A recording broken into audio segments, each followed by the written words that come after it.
Este é o People First, um podcast sobre a gestão do ativo mais importante de qualquer empresa, as suas pessoas. A nossa conversa de hoje é sobre vulnerabilidade. Será que a partilha de um momento que nos deixou vulneráveis influencia a nossa imagem e nos posiciona como fracos? Ou demonstrar vulnerabilidade também pode ser uma qualidade, um ato de coragem, quem sabe? Queremos perceber se a demonstração dessa vulnerabilidade também pode favorecer a inclusão, a cumplicidade entre colegas e, para isso, não sei porquê, já me vai explicar, temos aqui o André Leonardo. Tu és conhecido como o senhor faz acontecer, acredita que desafios, para ultrapassar os desafios nas empresas, no mercado é importante desenvolver uma relação entre chefias e colaboradores, já percorreu o mundo, continua a fazê-lo através das suas palestras e dinâmicas com empresas. Hoje veio dos Açores, propositadamente para estar aqui em Lisboa, a partilhar connosco essas experiências e conhecimento, e se não o fizer, não o deixamos voltar. Os Açores perderam uma pessoa.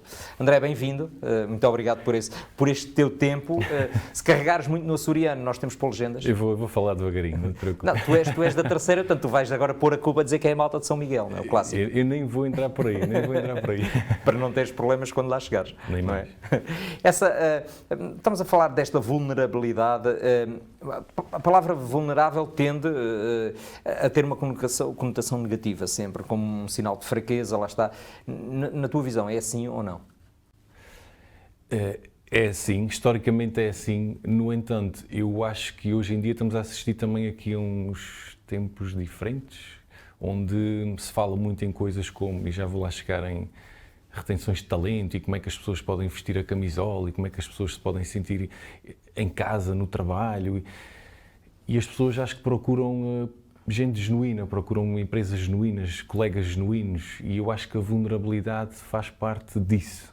É mais provável que uma equipa seja mais amiga, é uma equipa que faça mais acontecer se as pessoas se conhecerem melhor umas às outras, e para isso passa também por eu conhecer um bocadinho quem é que tu és na verdade, não é só a pessoa que faz e que acontece e que é forte, ok, mas o que é que está aí por trás? Porque se eu souber isso, eu também vou ser mais empático contigo e vou-te ajudar, se calhar, e vou-te compreender também melhor. E isso faz-me estar mais agarrado, entre aspas, à minha equipa, às minhas pessoas. Repara que eu já estou nas minhas, não é? E portanto, estamos a assistir a uma mudança de tempos. Eu acho que a vulnerabilidade já se torna quase algo que deveria ser normal, para que as empresas possam também atingir performances diferentes. Não sei se... Isso é mais ligado, se calhar, a uma certa franqueza, não é? Por exemplo, eu sinto isso em palco, eu na stand-up, a melhor forma de tu... uma piada não aconteceu tão bem, é tu admitires que não aconteceu, tu não consegues enganar uma plateia. Achas que nas organizações também é assim, ser honesto, ou seja, o antípodas da política, não é? Na política tiveram um péssimo resultado, nós ganhámos, foi ótimo, conseguem sempre ir buscar uma forma de dizer que aquilo foi uma vitória. Sim, eu acho que hoje em dia estamos à procura de gente genuína, de equipas genuínas, de propósito, de sentir a camisola, e eu acho que isso é muito feito por eu vou seguir a um líder, eu sigo o meu líder se eu me sentir conectado a ele. Já não se fala só de salário, de condições, de ter os matraquilhos e a PlayStation para as pessoas irem jogar. Trata-se de eu estou aqui porque eu quero estar aqui, e eu, para querer estar aqui, tenho que ter um líder genuíno, uma equipa com quem eu me dou bem. E mais uma vez eu volto a insistir, a vulnerabilidade faz com que a gente se aproxime todos. É o que nos liga, porque aliado à vulnerabilidade, parece-me a mim, está a empatia. E está também o não julgamento, e eu acho que isso faz muita diferença quando nós o temos em equipa. Sim, é a evolução enquanto sociedade, e aí tu sentes que nós estamos a evoluir. Não sei se concordas, tu vês hoje em dia muitos artistas da minha área, por exemplo, a admitir problemas de saúde mental, que era uma coisa que antigamente não fariam, e que as pessoas se admitissem, olha, aquele a admitir estas coisas, e hoje em dia tu vês as pessoas a falarem honestamente. Antigamente era quase, um maluquinho, não é? Que aquele não está bom, não é? Isto. Mas é um sinal de evolução. Sem dúvida nenhuma, e acho que nós também tendemos a sentir-nos todos mais humanos, assim, não é? De ver aquela pessoa que eu vejo naquele espetáculo, no exemplo que estás a dar, ou aquela pessoa na empresa que é o CEO, é o diretor X, ele é como eu, ele é um humano como eu. E isso tem aqui duas coisas, que é, mais uma vez, eu vou segui-lo, porque ele é uma pessoa como eu, e também dá aqui a possibilidade de, se ele chegou ali e tem aquelas... Tangível. Exato, eu se calhar também posso, se me esforçar, se as coisas acontecerem, eu também posso lá chegar. E acho que há aqui uma outra parte, que é, estamos a evoluir e a parte do não julgamento eu acho que é muito importante. Eu nunca mais me esqueço, há uns anos atrás decidi fazer o caminho de Santiago. E fui fazer o caminho francês e lembro-me perfeitamente... Mas começaste cá, não começaste nos Açores? Espero. Não comecei nos Açores, Era quase Iron Man, ias fazer Açores aqui na Nadar e depois seguir. Então estava a fazer o caminho francês, estava cheio de dores e mochilas e bolhas e 40 km a caminhar por dia e às tantas, eu estava destruído já fisicamente. E aquilo, portanto, tu quando vais a andar, tu tipicamente passas por alguém e depois a seguir esse alguém passa por ti e acompanhas mais ou menos a pessoa. E eu já tinha reparado que havia uma miúda que devia ter uns 10 ou 12 anos e um pai. E a miúda, a dado dia, a miúda estava a chorar desalmadamente e eu passei por eles. Passou uns tempos, eles passaram por mim num almoço qualquer e a miúda sempre a chorar. E eu comecei a julgar automaticamente. Que é, se eu estou aqui cheio de dores, imagina aquela miúda. Como é que este pai... Que raio de pai é este? No dia seguinte eu vou para um albergue, nesse albergue eu conheço um brasileiro, estávamos lá na conversa ao fim do dia e às tantas aparece essa família que entra para ficar no albergue. E eu, em brincadeira com o brasileiro, disse, fogo, já não é a primeira vez que vejo esta família, a miúda está a chorar outra vez, este pai realmente... Vamos ligar à Segurança Social. Quase isso. Ele disse-me assim, André, olha, sabes que eu fiquei com eles num quarto aí para trás, num albergue aí para trás, e o pai contou-me que há umas semanas atrás a mãe, num acidente de carro, faleceu. O pai não sabia o que é que havia de fazer, pegou na miúda e estão os dois a fazer o caminho de Santiago. E eu ali engoli todo o julgamento que tinha feito e, portanto, senti uma empatia enorme com eles e foi dos momentos mais especiais e de ensinamento para mim, pessoalmente, durante este caminho. Porquê é que eu estou a falar nisto? Porque, de facto, quando a gente tenta compreender e ser empáticos antes de julgar, as coisas são muito melhores, quer para nós, quer para quem também está ao nosso lado. E, sejamos sinceros, nas empresas a gente às vezes passa mais tempo com as pessoas que trabalham ao nosso lado do que com a própria família. Do que com a família. Aquilo é a nossa família. Já não há o Nilton profissional e o Nilton pessoal. Há o Nilton. E acho que hoje em dia tem que haver esta ligação, este mundo pessoal e profissional, esta empatia, esta vulnerabilidade, tem que fazer parte do dia-a-dia. Sim, e a aceitação do colega enquanto não só aquele profissional, mas uma pessoa com as suas fraquezas. Sim. Portanto, como transformar, a pergunta é como transformar então essa percepção sobre a vulnerabilidade, não sei porque é que aceitei fazer isto com esta palavra, em algo positivo, portanto, numa força. Uhum. É isso? É o admitir, em primeiro lugar? É o ser honesto, é o ser franco, é o admitir que... Não esconder? Não esconder, mas numa perspectiva de solução, numa perspectiva de, olha, o chefe pediu-me para apresentar na próxima reunião, eu tenho pavor de falar em público, tu que estás habituado a apresentar programas, como é que tu fazes, porque eu estou aqui que eu não durmo, não é? E tu perante isso provavelmente vais estar mais disponível para me ajudar, para me compreender. Se calhar se eu nesse dia até tiver uma reação que não costumo ter, tu até me vais, o André hoje está assim porque está nervoso com aquela situação, mas pronto, certo? Claro, em princípio. Portanto, eu acho que a vulnerabilidade se torna uma força quando é utilizada para um sentido positivo, para um sentido de solução, não quando é utilizada, mesmo que de forma inconsciente, para queixume. Coitadinho de mim, porque agora o chefe volta-me a pedir, é sempre a mesma coisa, estão-me sempre a pedir coisas, porque agora já vou ter que apresentar não sei o quê. Ele está farto de saber que eu não sei falar em público, isto é sempre assim. Tu tentares também combater essa tua falha. Exato. Mas isso passa pela aceitação, não é? Sem dúvida. Passa por aceitar, mas numa perspectiva de, eu tenho isto, mas eu não sou uma árvore, posso mudar e posso mexer e posso resolver isto, não é? De alguma forma. Portanto, aceitar, mas numa perspectiva de resolver, não numa perspectiva de, e agora? Não sei se me faço entender. Sim, percebo perfeitamente e concordo. Tu achas que as organizações estão cada vez mais abertas a isso?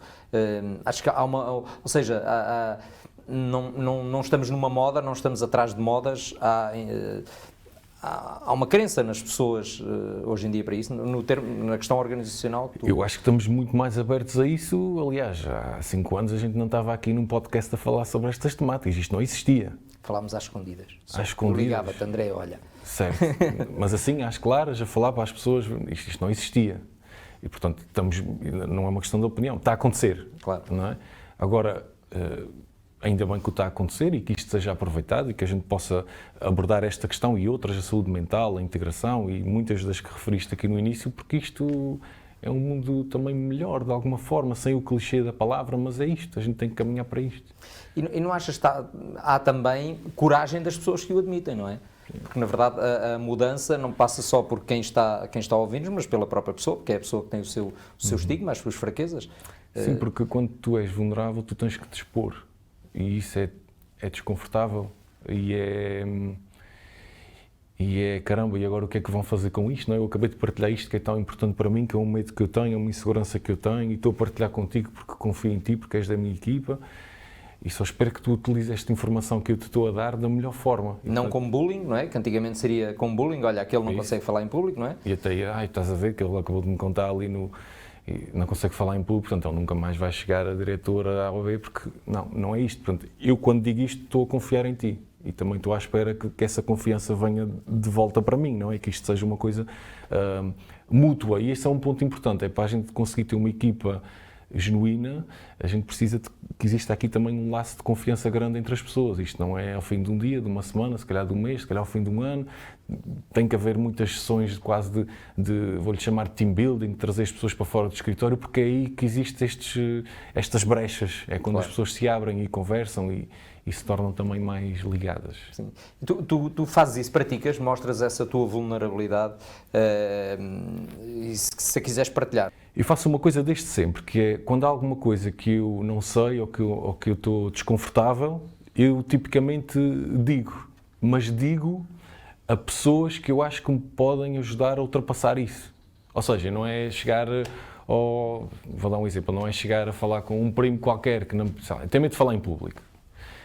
Que tinha, quando eu estava no liceu, se a professora dizia André ao quadro apresentar o trabalho de grupo, eu lá nos Açores tremia por todos os lados, não é? Hoje em dia faço palestras para muita gente, portanto é quase, se quando tinha 16 anos tu me tivesses dito André, tu vais fazer isto, eu não acreditava, era impossível. Portanto, o que eu quero dizer é, tu vais ser vulnerável, eu sou vulnerável, eu abro-me, ou com pessoas que, têm muita confiança, e dois, que eu acho que me podem puxar para cima, que me podem ajudar a ultrapassar aquele problema, não pessoas que me vão dizer coisas como pois, realmente tu nunca tiveste jeito para falar em público, porque eu até já te conheço há muitos anos e lembro-me, tu quando tinhas 17 anos foste ao quadro e não fizeste xixi nas calças porque não calhou, não é?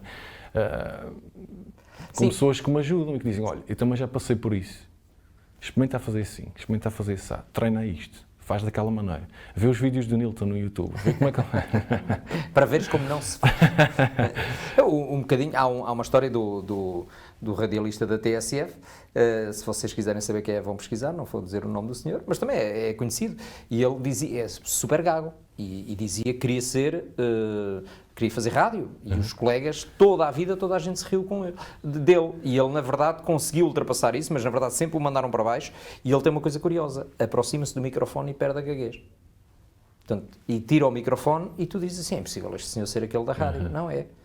Ou seja, ele conseguiu combater aquilo, mas na verdade nunca foi apoiado a vida toda a gente se ria, não é? Quando ele partilhava, lá está, essa vulnerabilidade acabava por ser deitada abaixo. Eu vou só reforçar isto, eu acho que é preciso ter confiança no sentido de, estou-te a partilhar isto contigo, isto que é frágil, que me dói, estou a partilhar contigo, tenho que ter confiança que tu não vais usar para fins menos bons para mim, para nós, claro. Não é?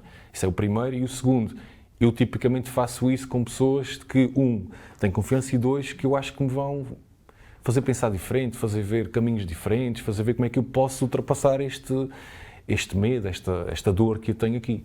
Não faço isto com pessoas que eu tenho confiança, mas que acho que me vão pôr para baixo. Claro. Ok? Porque... Tu falaste nas organizações, já tocaste um bocadinho nisto, mas tu achas que, por exemplo, os líderes têm a ganhar com isso ou não? Se o líder expuser a sua própria fraqueza, consegue muito mais abraçar mais rapidamente uma equipa em torno dele? Sim.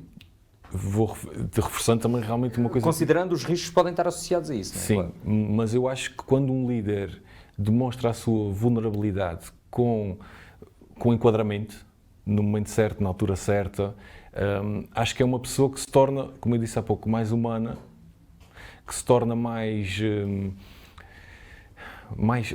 isto já ia soar aqui um bocado brasileiro, mas mais seguível, não é? Quer dizer, as pessoas têm tendência para seguir pessoas em quem se revêem, em quem veem alguma admiração, com quem se identificam, mas não há um medo depois do líder não ser respeitado. E pá, eu agora fui ali dizer que não sei falar inglês bem.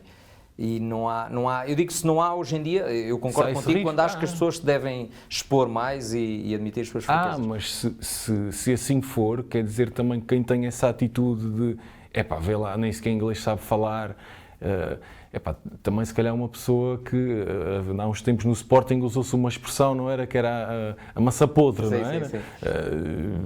Pronto. Está dito, não é? Também não está ali a fazer nada, não é? No sentido de essa pessoa não está no mesmo foco. Não está no mesmo comprimento de onda dos outros, não está ali a jogar como jogador de equipa, está ali de forma... Tem que trabalhar algumas coisas para ser um jogador de equipa, vamos dizer isto assim. Há um CEO de uma empresa que, até a empresa atingir ali os 400 e tal colaboradores, ele fazia questão de falar com todas as pessoas que eram recrutadas. Principalmente equipas muito jovens, ligadas às tecnologias de informação, e há um dia que ele entrevista um rapaz, já com 400 e tal empregados, entrevista um rapaz, fala com ele, não sei o quê, admitiram-no na empresa, e depois, uma semana depois, cruza-se com ele no elevador e disse-lhe então, não me lembro do nome do rapaz, mas imagina, Diogo, estás bom? E o rapaz, estou, tudo bem, tu és quem?